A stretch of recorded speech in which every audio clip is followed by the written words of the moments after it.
एक गांव में दो दोस्त रहते थे, रवि और अमन। रवि मानता था कि सिर्फ मेहनत ही सब कुछ होता है। वो सुबह से शाम तक बिना रुक के काम करता रहता था। दूसरी तरफ अमन का मानना था कि मेहनत के साथ दिमाग का सही उसे भी जरूरी है। वो काम कम करता था, लेकिन सोच समझ कर करता था। एक दिन दोनों को एक चैलेंज मिला। जंगल से लकड़ी काटकर सबसे ज्यादा लकड़ी कौन ला सकता है। रवि तुरंत जंगल चला गया। वह बिना रुके लकड़ी काटने लगा।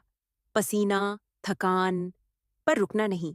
अमन भी जंगल गया, लेकिन हर कुछ देर बाद रुक जाता। कभी बैठता, कभी आराम करता। रवि ने देखा और हंसा। यह तो हार जाएगा। शाम हुई, दोनों वापस आए। रिजल्ट आया और सब हैरान रह गए। जीत गया अमन। रवि गुस्से में बोला, यह कैसे हो सकता है? मैं तो बिना रुके काम कर रहा था। अमन मुस्कुरा कर बोला, जब मैं रुकता था, मैं आराम नहीं कर रहा था।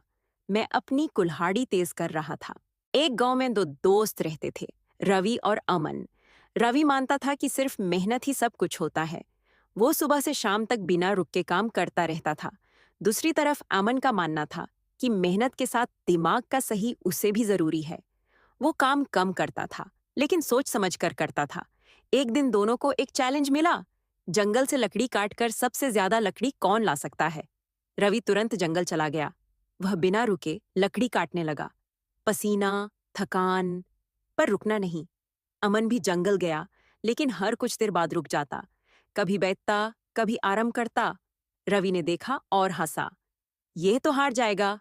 शाम हुई, दोनों वापस आए। रिजल्ट आया और सब हैरान रह गए। जीत गया अमन। रवि गुस्से में बोला, यह कैसे हो सकता है?